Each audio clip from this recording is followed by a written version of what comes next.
ஓம் சாந்தி. அவ்யக்த முரளி 14/10/1981. அவ்யக்த பாப்தாதா, மதுபன். இன்றைய முரளியின் தலைப்பு, அனைத்து பொக்கிஷங்களின் சாவி ஒரு வார்த்தை பாபா. இன்று பாக்கியத்தை உருவாக்கும் தந்தை தன்னுடைய பாக்கியசாலி குழந்தைகளை பார்த்துட்டு இருக்காங்க. பாபா சொல்றாங்க, பாக்கியசாலியாகவோ அனைவரும் ஆயிருக்காங்க. ஆனா பாக்கியசாலி வார்த்தையின் முன்பு சௌபாக்கியசாலி எங்கே, பல கோடி மடங்கு பாக்கியசாலி எங்கே? பாக்கியசாலி அப்படிங்கிற அந்த வார்த்தை ரெண்டுக்கும் சொல்லப்பட்டிருக்குது. 100 மேலும் பல கோடி. 100 எங்கே, பல கோடி எங்கே? வித்தியாசம் இருக்கு இல்லையா? அப்ப பாக்கியத்தை உருவாக்குபவர் ஒரே ஒருவர் தான். உருவாக்குவதற்கான விதியும் ஒண்ணுதான், காலம் மற்றும் வேலையும் ஒண்ணுதான். இருந்தும் வரிசை கிரமமாக ஆயிட்டாங்க. உருவாக்குவருடைய விதியானது மிக உயர்ந்தது, ஈஸியானது. எப்படி உலகியல் முறையில் கூட இன்றைய நாட்களில் யார் மேலேயாவது கிரகங்களினுடைய சோதனை காரணமா அதிர்ஷ்டம் மாறிடுது அப்படின்னா, அந்த சோதனையை அகற்றுவதற்காக, உயர்ந்த எதிர்காலத்தை உருவாக்குவதற்காக எத்தனை விதமான விதிகளை செய்கிறாங்க. கிரகங்களினுடைய சோதனை காரணமா அதிர்ஷ்டம் மாறிடுச்சு அப்படின்னா, அந்த சோதனையை அகற்றுவதற்கு, எதிர்காலத்தை சிறந்ததாக உருவாக்குவதற்கு எத்தனை விதிகளை செய்கிறாங்க இல்லையா? எவ்வளோ நேரம், எவ்வளோ சக்தி, எவ்வளோ செலவு, செல்வத்தை அதிகமாக செலவு செய்கிறாங்க.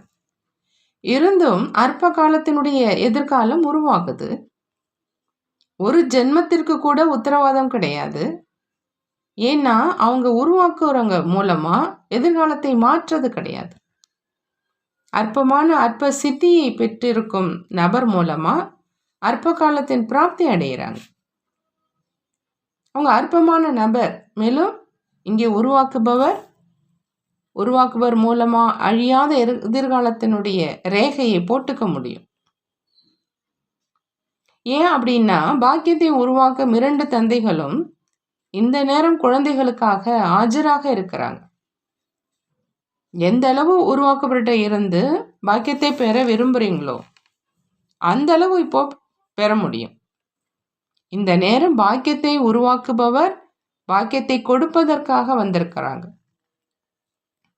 இப்ப நாடகத்தினுடைய அனுசாரமா இந்த நேரத்துக்கு வரதானம் இருக்குது.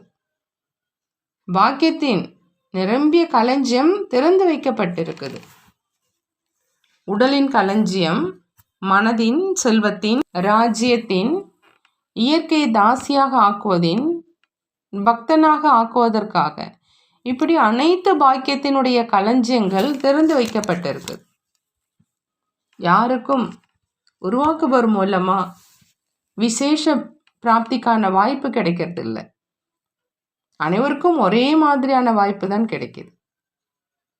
ஏதாவது விஷயத்தின் காரணமாகவும், பந்தனத்தின் ரூபத்தில் இல்லை, பிற்காலத்து வந்ததின் காரணமா, இல்லறத்தில் இருக்கிறதின் காரணமா, உடல் நோயின் காரணமா, ஆயுளின் காரணமா, ஸ்தூல பட்டம் அல்லது படிப்பின் காரணமா, எந்த விதமான காரணத்தின் பூட்டு களஞ்சியத்தில் போடப்படலை. இரவு பகலா பாக்கியத்தை உருவாக்குபவருடைய களஞ்சியம் நிரம்பி இருக்கிறது மற்றும் திறந்திருக்கிறது. எந்த ஒரு காவலாலையும் அதற்கு இல்லை. இருந்தும் பாருங்க, பெறுவதில் வரிசை கிரமமாகிடுறாங்க. பாக்கியத்தை உருவாக்குபவர் வரிசை கிரமத்தில் கொடுக்கல. இங்க பாக்கியத்தை பெறுவதற்கு கியூ இல்லை. அமிர்த வேளையில பாருங்க, பாரதம் மற்றும் வெளிநாட்டின் அனைத்து குழந்தைகளும் ஒரே நேரத்துல பாக்கியத்தை உருவாக்குபவரோட சந்திப்பை செய்வதற்காக வராங்க. அப்படின்னா சந்திப்பு நடந்துடுது. சந்திப்பதே கிடைப்பதாக ஆயிடுது.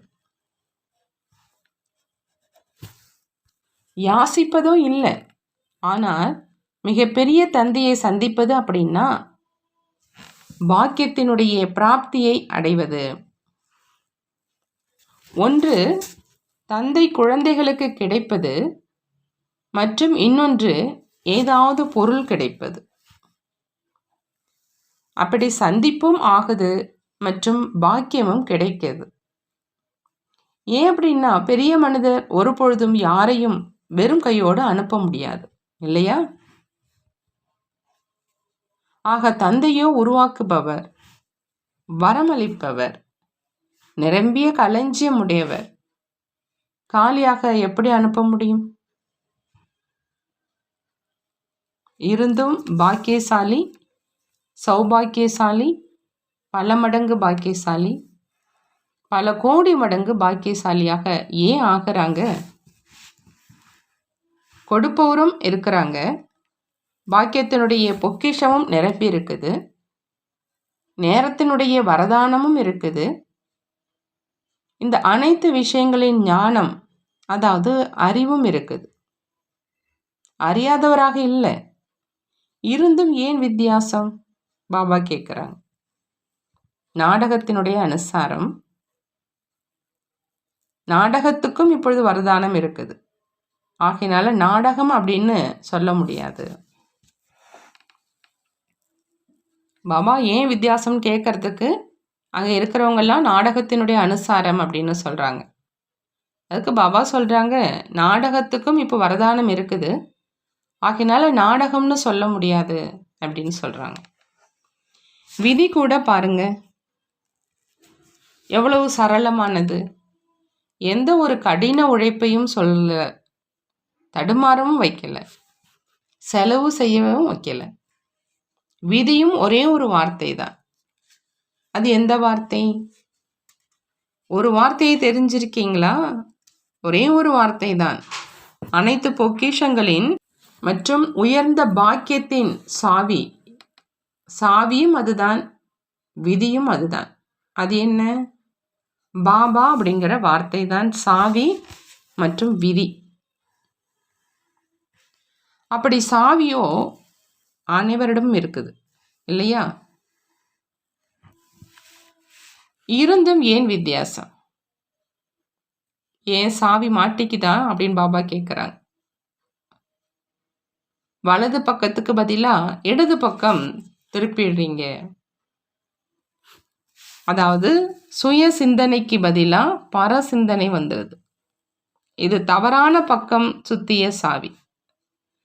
சுய தரிசனத்துக்கு பதிலாக பர தரிசனம், மாறுவதற்கு பதிலாக பழிவாங்கும் பாவனை, சுய பரிவர்த்தனைக்கு பதிலாக மற்றவர்கள் மாறணுங்கிற ஆசை வைப்பது, வேலை என்னுடையது, பெயர் கிடைப்பது தந்தைக்கு என்ற இதற்கு பதிலாக பெயர் எனக்கு செய்வது தந்தை என்று இந்த விதமாக சாவியை தவறாக சுற்றிடுறாங்க. ஆகையினால கஜானாக்கள் இருந்த போதிலும் பாக்கியம் இல்லாதவராகி கஜானாவை அடைய முடியல. பாக்கியத்தை உருவாக்குபவரின் குழந்தைகள் என்னவாக ஆகிறாங்க? கொஞ்சம் அஞ்சலி பெறுபவர்களாக ஆயிட்டாங்க. வேறு என்ன செய்கிறாங்க?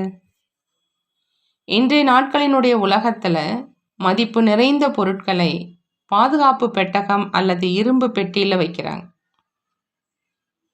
அதை திறப்பதற்கான விதியா 2 சாவிகள் போடுறாங்க மற்றும் 2 முறை சாவியை திறப்ப வேண்டியதாக இருக்கும்.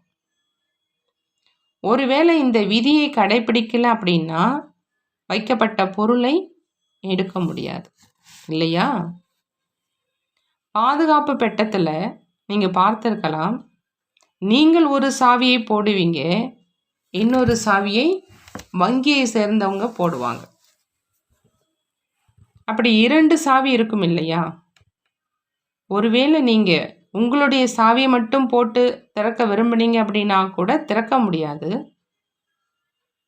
அப்படி இங்கேயும் நீங்கள் மற்றும் தந்தை இருவர்களுடைய நினைவின் சாவி தேவையாக இருக்குது. அநேக குழந்தைகள் தன்னுடைய போதையில் நான் அனைத்தையும் தெரிஞ்சுக்கிட்டேன் அப்படின்னு சொல்கிறாங்க. நான் என்ன விரும்புகிறேனோ அதை செய்ய முடியும், செய்விக்க முடியும். தந்தையோ என்னை எஜமானனாக ஆக்கிட்டார் அப்படின்னு சொல்கிறாங்க. அப்படி தவறா நான் அப்படிங்கிற போதையில் தந்தையுடன் இருக்கும் சம்பந்தத்தை மறந்து தானே அனைத்தும் அப்படின்னு நினைக்க தொடங்குறாங்க. மேலும் ஒரே சாவி மூலமா பொக்கிஷத்தை திறக்க விரும்புறாங்க. அதாவது பொக்கிஷத்தை அனுபவம் செய்ய விரும்புறாங்க. ஆனா தந்தையின் உதவியின்றி மற்றும் துணையின்றி பொக்கிஷம் கிடைக்காது. ஆகையினால் 2 சாவிகள் வேணும். சில குழந்தைகள் பாப்தாதா, அதாவது 2 தந்தைகளுக்கு பதிலா தந்தை, அதாவது சிவபாபா மூலமாக பொக்கிஷத்தினுடைய எஜமானன் ஆவதற்கான விதியை கடைபிடிக்கிறாங்க. இதன் காரணமாகவும் பிராப்தியிலிருந்து வஞ்சிக்கப்பட்டவராக ஆயிடுறாங்க. எங்களுக்கு நிராகாரமான தந்தையோடு நேரடி தொடர்பு இருக்குது. சாகார பாபா பிரம்ம பாபாவும் நிராகார சிவபாபா கிட்ட இருந்து தான் பெற்றார். ஆகையினால நாங்களும் நிராகார சிவபாபா மூலமாவே அனைத்தையும் பெற்றிடுவோம். சாகார பாபாவின் அவசியம் என்ன இருக்கு அப்படின்னு நினைக்கிறாங்க. ஆனா அந்த மாதிரியான சாவி உடைந்த சாவியாக ஆயிடுது. ஆகையினால வெற்றி கிடைப்பது கிடையாது. இதுல வேடிக்கை என்ன அப்படின்னா, தன்னுடைய பெயரே பிரம்மா குமார், பிரம்மா குமாரி அப்படின்னு சொல்லுவாங்க. மற்றும் தொடர்பை சிவபாபாவோடு வச்சுப்பாங்க. அப்படின்னா தன்னை சிவகுமார், சிவகுமாரி அப்படின்னு சொல்லுங்களேன். ஏன் பிரம்மகுமார் குமாரின்னு சொல்றீங்க? உங்களுடைய குடும்ப பெயரே சிவவம்சி பிரம்மா குமார், பிரம்மா குமாரி அப்படின்னா 2 தந்தைகளினுடைய சம்பந்தம் இருக்கு இல்லையா? இன்னொரு விஷயம், சிவபாபாவும் பிரம்மா மூலமாகத்தான் தன்னை பிரத்யட்சம் செஞ்சிருக்கிறாங்க. பிரம்மா மூலமாகத்தான் பிராமணர்களை தத்தெடுத்திருக்கிறாங்க, தனியா செய்யல. பிரம்மா அம்மா தந்தையினுடைய அறிமுகம் கொடுத்தாங்க. பிரம்மா தாய் குழந்தைகளை வளர்த்து தந்தையிடமிருந்த ஆஸ்தியை பெறுவதற்கான தகுதியானவராக ஆக்கினாங்க. 3வது விஷயம், ராஜ்ய பாக்கியத்தினுடைய பலனை அடையறதுல யாருடன் வருவீங்க? நிராகாரமானவரோ நிராகார உலகவாசியாக ஆகிடுவார். சாகார பிரம்மாவின் கூடவே ராஜ்ய பாக்கியத்தினுடைய பலனை அனுபவிப்பீங்க இல்லையா? இந்த உலகத்துல கதாநாயகனுடைய பங்கை ஏற்று செய்வதனுடைய சம்பந்தம் சாகார பிரம்ம பாபாவுடன் தான் இருக்குதா அல்லது நிராகாரமானவருடன் இருக்குதா? ஆகையினால சாகார பாபா இல்லாம அனைத்து பாக்கியத்தின் களஞ்சியத்தின் எஜமானனாக எப்படி ஆக முடியும்? அப்படி உடைந்த சாவியை போடாதீங்க. பாக்கியத்தை உருவாக்குபவர் பிரம்மா மூலமாகத்தான் பாக்கியத்தை விநியோகித்தார். பிரம்மா குமார் குமாரியை தவிர வேறு யாருக்கும் பாக்கியம் உருவாக்க முடியாது. உங்களுடைய நினைவு சின்னத்திலும் கூட பிரம்மா எப்பொழுது பாக்கியத்தை விநியோகித்தாரோ அப்பொழுது தூங்கி கொண்டிருந்தீர்களா என்று கூட ஒரு பேச்சு இருக்குது. தூங்கிக்கிட்டு இருந்தீங்களா அல்லது காணாமல் போயிட்டீங்களா? ஆகையினால தலைகீழாக சாவியை போடாதீங்க. 2 சாவிகளையும் போடுங்க. 2 தந்தையும் இருக்கிறாங்க. மேலும் நீங்கள் மற்றும் தந்தையும் இருவர்கள். இந்த சுலபமான விதியின் மூலம் நிரந்தரமா பாக்கியத்தினுடைய பொக்கிஷங்களினால் பல கோடி மடங்கு பாக்கியசாலியாக ஆக முடியும். காரணத்துக்கு நிவாரணம் செஞ்சீங்க அப்படின்னா எப்பொழுது சம்பன்னமானவர்களாக ஆயிடுவீங்க. புரிந்ததா? நல்லது. அந்த மாதிரி பாக்கியத்தை உருவாக்குபவரின் நிரந்தர உயர்ந்த பாக்கியம் நிறைந்த குழந்தைகளுக்கு சகஜ விதி மூலமா உருவாக்குபவரையும் தன்னுடையவராக ஆக்கக்கூடிய, எப்பொழுதும் அனைத்து பாக்கியத்தின் பொக்கிஷங்களோடு விளையாடக்கூடிய, பாபா பாபா என்று சொல்ல வேண்டியது இல்லை. ஆனால் பாபாவை தன்னுடையவராக ஆக்கி மற்றும் பொக்கிஷங்களை அடையணும். அந்த மாதிரி எப்பொழுதும் கட்டளைப்படும் நடக்கும் குழந்தைகளுக்கு பாப்தாதாவின் அன்பு நினைவுகள் மற்றும் நமஸ்காரம் செய்கிறார். நாமும் நம்மளுடைய பாப்தாதாவுக்கு அன்பு நினைவுகள் மற்றும் நமஸ்காரம் செய்வோம். பாட்டிகளோடு அவ்விக்த பாப்தாதாவினுடைய சந்திப்பு. பாபா கேட்குறாங்க, அதிகமாக கேட்டிருக்கீங்க, கேட்டதுக்கு அப்புறமா சொர்பமாக நீங்கள் ஆகியிருக்கீங்களான்னு கேட்குறேன். கேட்பது அப்படின்னா சொரூபமாகிறது. இதை தான் மனதுக்கு ரசனை அப்படின்னு சொல்றது. கேட்பது மட்டும் இருக்குது அப்படின்னா அது காதுக்கு ரசனையாக ஆகுது. ஆனா கேட்பது மற்றும் ஆவது இதுதான் மனதுக்கு ரசனை. மந்திரம் மன்மனா பவ, அதாவது மனதால் ஏன் ஒருவனை மட்டும் நினைவு செய் அப்படின்னு இருக்கு. மனதை தந்தையோடு இணைக்கணும். எப்போ மனம் இணைந்துடுதோ, மேலும் மனம் எங்கே இருக்குமோ அங்கே சொரூபமும் சுலபமாக ஆயிடும். இப்படி ஏதாவது ஒரு இடத்துல அமர்ந்திருந்து மனம் சுகம் மற்றும் குஷினுடைய விஷயங்கள்ல சென்றிடுது அப்படின்னா சொரூபமே அதுவாக ஆயிடுது. அப்படி மனதினுடைய ரசனை அப்படின்னா எங்கு மனம் இருக்குமோ அந்த மாதிரி ஆயிடுவாங்க. இப்போ காது ரசனைக்கான காலம் முடிஞ்சிடுச்சு, மனதனுடைய ரசனைக்கான காலம் நடந்துட்டு இருக்குது. ஆகையினால இப்போ என்னவாக ஆயிட்டீங்க? பாக்கியத்தினுடைய கஜானாக்களின் எஜமானன், மிக உயர்ந்த பாக்கியவான் ஆகிவிட்டீர்கள் இல்லையா? எப்படி தந்தையோ அப்படி நாங்கள். அந்த மாதிரி நினைக்கிறீங்களா? சாவியையும் சொல்லியிருக்கிறோம், விதியையும் சொல்லியிருக்கிறோம். இப்போ சாவியை போடுவது உங்களுடைய வேலை. சாவி போட்டு திறக்க தெரியும் இல்லையா? ஒருவேளை சாவியை தவறாக சுத்திட்டீங்க அப்படின்னா ரொம்ப கஷ்டமாக ஆயிடும். சாவியும் உடைஞ்சிடும், கஜானாவும் போயிடும். அப்படி நீங்கள் அனைவரும் நேராக சாவி போடக்கூடிய பல கோடி மடங்கு பாக்கியசாலிகள் இல்லையா? பல கோடி மடங்கு பாக்கியசாலியின் அடையாளமா என்ன இருக்கும்? அவருடைய ஒவ்வொரு அடியிலும் பல மடங்கு இருக்கும். மேலும் அவர் ஒவ்வொரு அடியிலும் பல மடங்கு வருமானத்தை சேமிப்பு செய்வார். ஒரு அடி கூட பல மடங்கு வருமானத்திலிருந்து வஞ்சிக்கப்பட்டதாக இருக்காது. ஆகையினால 2 மடங்கு 1 மடங்கு என்று தாமரை மலரையும் சொல்றாங்க. ஒருவேளை தாமரை மலருக்கு சமமாக இல்லை அப்படின்னா கூட தன்னுடைய பாக்கியத்தை உருவாக்க முடியாது. சேத்துல மாட்டிக்கிறது அப்படின்னா பாக்கியத்தை இழப்பது. அப்படி பதமாபதம் பாக்கியசாலி அப்படின்னா பதம் அதுக்கு சமமாக இருப்பது, அதாவது தாமரை மலருக்கு சமமாக இருப்பது. மேலும் பல கோடி மடங்கு வருமானம் செய்வது. அப்படி இந்த 2மே அடையாளங்கள். எப்பொழுதும் விலகி இருப்பவராக மற்றும் தந்தைக்கு பிரியமானவராக ஆகியிருக்கீங்களா அப்படின்னு பாபா கேட்குறாங்க. விலகி இருக்கும் நிலைதான் தந்தைக்கு பிரியமானது.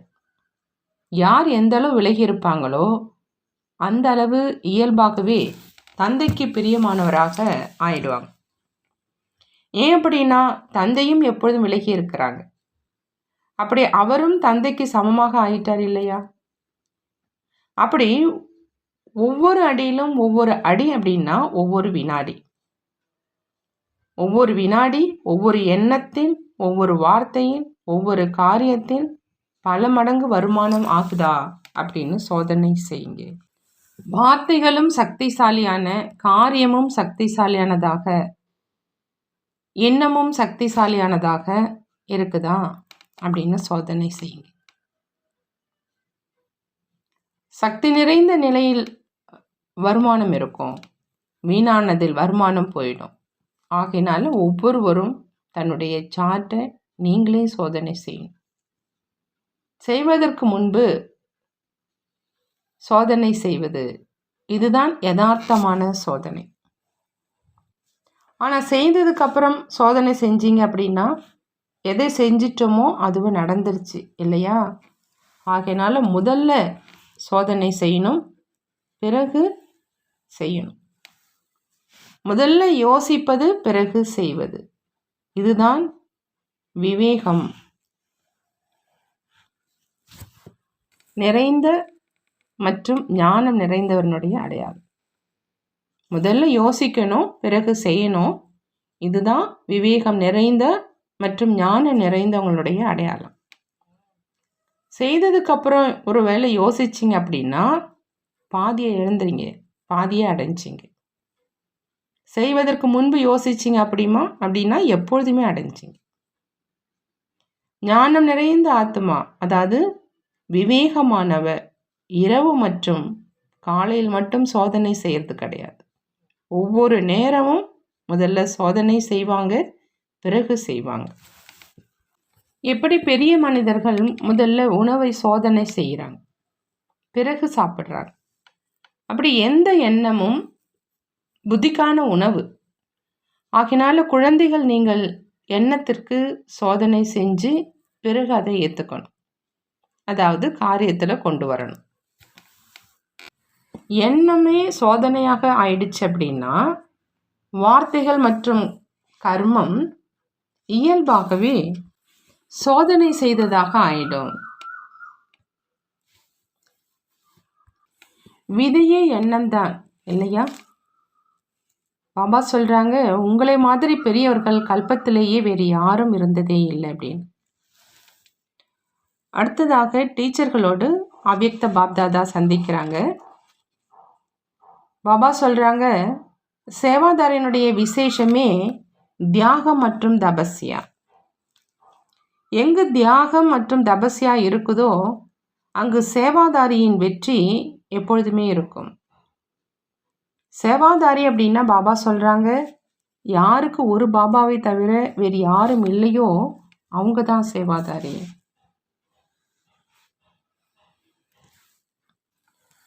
ஒரு தந்தை தான் முழு உலகம். எப்போ உலகமே தந்தையாக ஆயிடுச்சு அப்படின்னா வேறு என்ன வேணும்?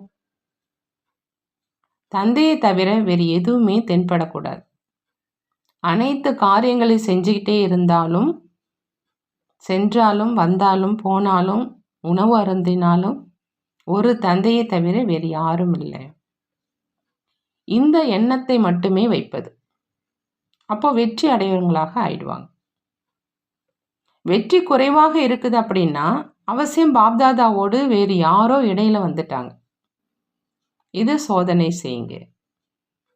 வெற்றி அடையவனுடைய அடையாளம் ஒரு தந்தையில முழு உலகமும் இருக்குது. அடுத்ததாக குமாரிகளோட அவ்யக்த பாப்தாதாவினுடைய சந்திப்பு. குமாரிகளை பார்த்து பாப்தாதா மிகுந்த மகிழ்ச்சி அடைகிறாங்க. ஏன் அப்படின்னு கேட்குறாங்க பாபா. ஏன் அப்படின்னா ஒவ்வொரு குமாரியும் நிறைய பேரை விழித்தெழுக்க செய்வதற்கு பொறுப்பாளராக ஆகிறாங்க.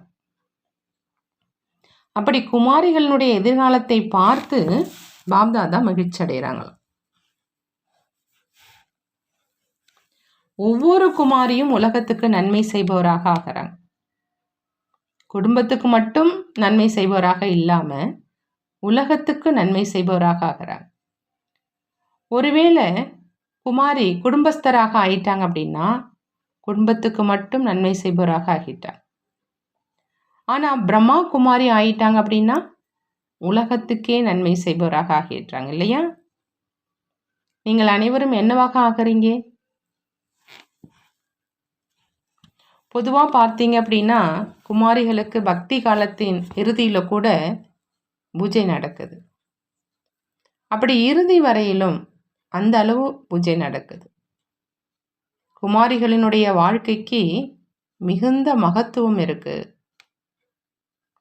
குமாரிகளுக்கு பிராமண வாழ்க்கையில லிஃப்ட் இருக்குது. குமாரிகள் எவ்வளவு விரைவில் சேவை நிலையத்தின் பொறுப்பாளராக ஆயிடுறாங்க. குமாரர்களுக்கு காலம் தாழ்த்தி வாய்ப்பு கிடைக்குது. குமாரி ஒருவேளை பந்தயத்தில் முன்னேறி சென்றாங்க அப்படின்னா தன்னை மிக அதிகமாக முன்னேற செய்ய முடியும். ஒரு குமாரி அநேக சேவை நிலையங்களை கவனிக்க முடியும். டிராமா அனுசாரமா இந்த லிஃப்டினுடைய கிஃப்டின் ரூபத்தில் உங்களுக்கு கிடைக்குது.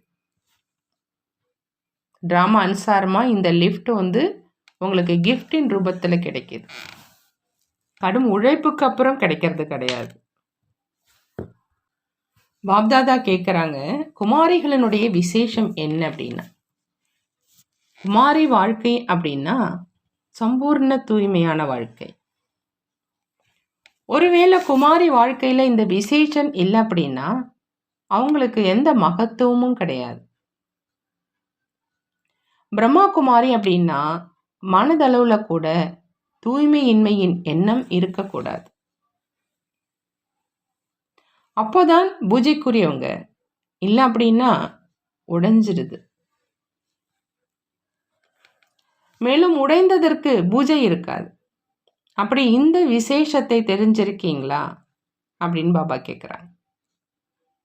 இவ்வளவு அனைத்து குமாரிகளும் சேவாதாரியாக ஆயிட்டாங்க அப்படின்னா எவ்வளவு சென்டர்கள் திறக்கப்பட்டுடும்.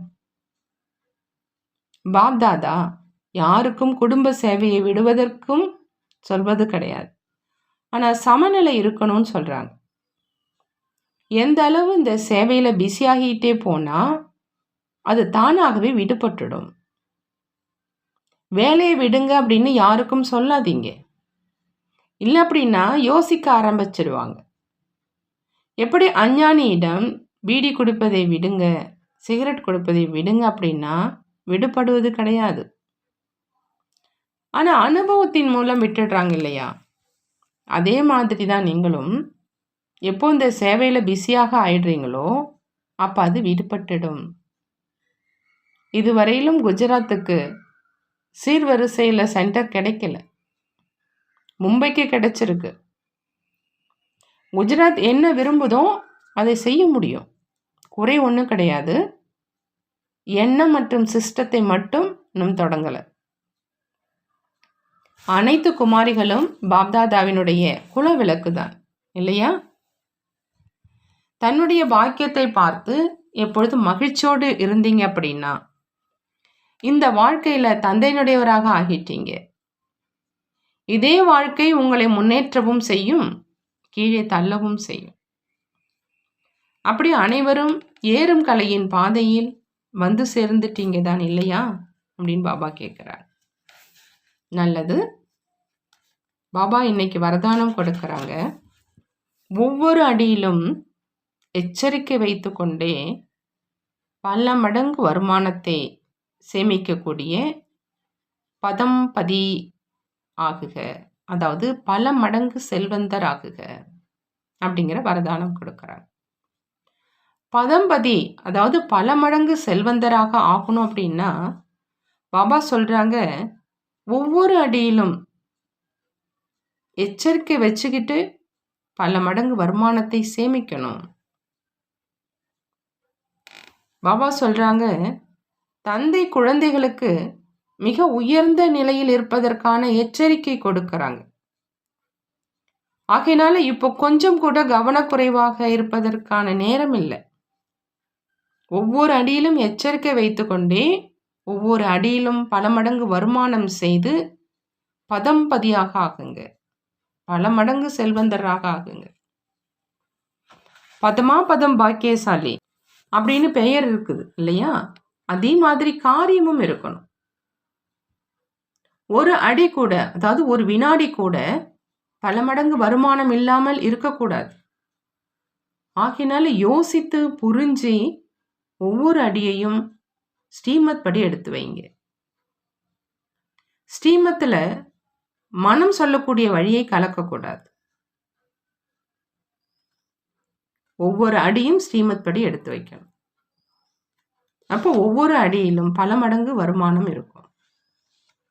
ஸ்லோகன்: மனதை கட்டளுக்கு ஏற்றபடி நடத்தி வச்சிங்க அப்படின்னா மன்மனாபவத்தினுடைய நிலை இயல்பாகவே இருக்கும். பாபா சொல்றாங்க, மன்மனாபவ அந்த நிலையினுடைய நிலை இயல்பாக இருக்கணும் அப்படின்னா மனதை கட்டளைக்கு ஏத்த மாதிரி நடத்தணும் அப்படிங்கிறார். நல்லது. ஓம் சாந்தி. நன்றி பாபா, நன்றி. இந்த முரளி அனைத்து பொக்கிஷங்களுடைய சாவி ஒரு வார்த்தை பாபா. இந்த முரளி ரொம்ப நல்ல முரளி. எல்லாரும் இந்த ஒரு முரளியை படிச்சுட்டு நிறைய பாக்கியத்தை பெற முடியும். எல்லாரும் இந்த முரளியை கேட்டாலும் அவசியம் இந்த முரளியை எல்லாரும் ஒரு வாட்டி படிங்க. பாபா இதில் என்ன சொல்கிறாங்க அப்படின்னா, சாரத்தை பார்க்கலாம். பாபாவோட நம்ம சந்திக்கிறோம் இல்லையா, அந்த சந்திப்பு அப்படின்னா பாபாவை சந்தித்தாலே நமக்கு எல்லாமே கிடைச்சிடுது. பாக்கியத்தினுடைய எல்லா பிராப்தியும் நம்ம அடைஞ்சிடுறோம். இப்போ சந்திப்புன்னா கிடைக்கிறது, பாக்கியத்தினுடைய பிராப்தியை அடையிறது. பெரிய மனிதர்கள் யாரையாவது நம்ம போய் சந்தித்தோம் அப்படின்னா அவங்க வெறுங்கையோடு அனுப்ப மாட்டாங்க. பாபாவோ உயர்ந்ததிலும் உயர்ந்தவர். அவர் தான் உருவாக்குறாரு, வரமளிக்கிறாரு, நிரம்பிய களஞ்சியம் உடையவராக இருக்கிறாரு.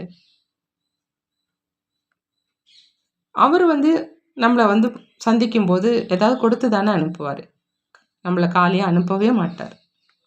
அப்படி இருந்துமே பாபா சொல்கிறாங்க, குழந்தைகள்கிட்ட வித்தியாசம் இருக்குது. சில பேர் பாக்கியசாலியா, சில பேர் சௌபாக்கியசாலியா, சில பேர் பல மடங்கு பாக்கியசாலியா, சில பேர் பல கோடி மடங்கு பாக்கியசாலியா ஆகிறாங்க. இதுக்காக காரணம் என்ன? இந்த வித்தியாசத்துக்கு பாபா இதை விளக்கமாக சொல்கிறாங்க. கொடுப்பவர் இருக்கிறாங்க, பாக்கியத்தினுடைய பொக்கிஷம் நிரம்பி இருக்குது, இந்த சங்கமேகத்துக்குன்னு ஒரு வரதானமும் கிடைச்சிருக்குது. இந்த எல்லா விஷயங்களுடைய ஞானம், அதாவது அந்த அறிவும் இருக்குது. நீங்கள் அறியாதவராகவும் இல்லை, ஞானம் நிறைஞ்சிருக்கீங்க. இருந்தும் இந்த ஏன் வித்தியாசம் இருக்குது அப்படிங்கும்போது பலர் நாடகத்தின் அனுசாரம்னு பதில் சொல்கிறாங்க இல்லையா. அதுக்கு பாபா என்ன சொல்கிறாங்க அப்படின்னா, இந்த நாடகத்துக்கும் இப்போ வரதானம் இருக்குது, அதனால அதை நாடகம்னு சொல்ல முடியாது.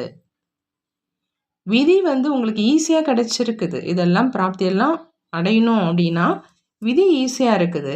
இருந்தாலும் கடின உழைப்பு உங்களுக்கு இல்லை, இருந்தாலும் தடுமாறுறீங்க. ஒரே ஒரு வார்த்தை தான், அந்த வார்த்தை தான்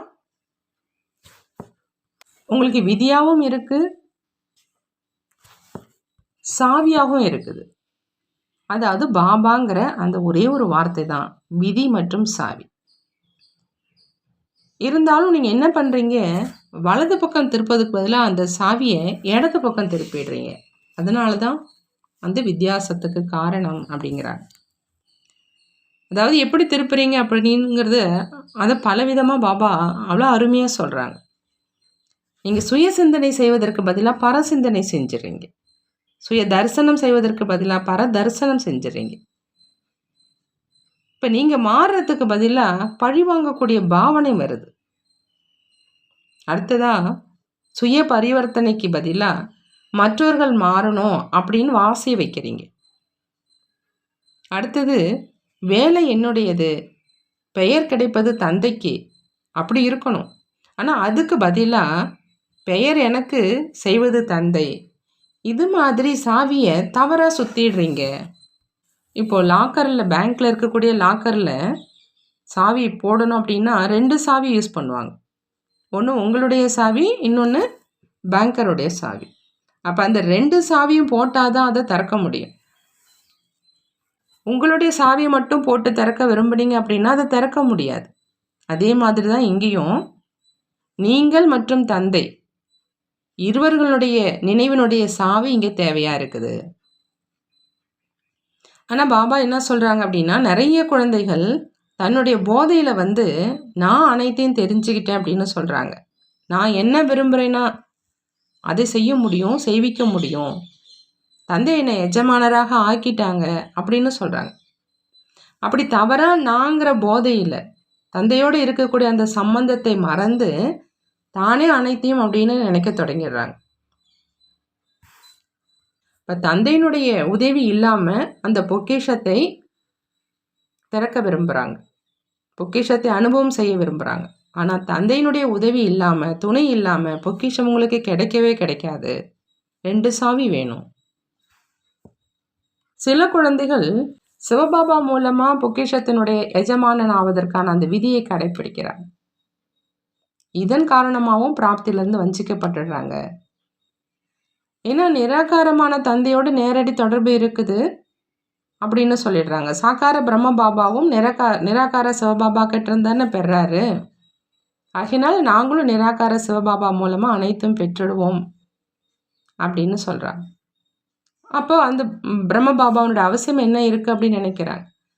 அப்போ அது அந்த மாதிரியான சாவி உடைந்த சாவியாக ஆயிடுது. அதனால உங்களுக்கு வெற்றி கிடைக்கல அப்படின்னு பாபா சொல்கிறாங்க. இப்போ சொல்கிறது பிரம்மகுமார் குமாரி, ஆனால் தொடர்பை சிவபாபாவோடு வச்சுக்கிறாங்க. அதனால் பாபா சொல்கிறாங்க, உங்களுடைய குடும்பத்தினுடைய பெயரே சிவவம்சி பிரம்மகுமார் பிரம்மகுமாரி அப்படின்னா 2 தந்தைகளுடைய சம்பந்தம் இருக்குது. ஆகினால சாக்கார பாபா இல்லாமல் அனைத்து பாக்கியத்தினுடைய களஞ்சியத்தின் எஜமானனாக ஆக முடியாதுங்கிறாங்க. ஆகினால சாவி உடையாத சாவியாக இருக்கணும், சரியான பக்கம் திருப்பணும், 2 முறை சாவியை திருப்பணும். இந்த விதி மூலமாகத்தான் அந்த வித்தியாசத்தை முழுமையாக நிரப்ப முடியும்னு பாபா சொல்கிறாங்க. அடுத்ததாக பார்ட்டிகளோடு சந்திக்கும் போது பாபா சொல்கிறாங்க, சொரூபமாக ஆகணும்னா அதுக்கு சுலபமான வழி தந்தையோடு மனதை இணைக்கணும். அப்போ மனதை தந்தையோடு இணைக்கும்போது நீங்கள் சொரூபமாக ஆயிடலாங்கிறாங்க. அடிக்கடி நீங்கள் சோதனை செஞ்சுக்கிட்டே இருக்கணும். ஒவ்வொரு வினாடியும், ஒவ்வொரு எண்ணத்திலும், ஒவ்வொரு வார்த்தையிலும், ஒவ்வொரு காரியத்திலும் பல மடங்கு வருமானம் ஆகுதா அப்படின்னு செக் பண்ணிக்கிட்டே இருக்கணும். எந்த ஒரு காரியத்தை செய்வதற்கு முன்னாடியும் செக் பண்ணணும். முதல்ல யோசிச்சு பின்னாடி தான் செய்யணும். இதுதான் விவேகம்.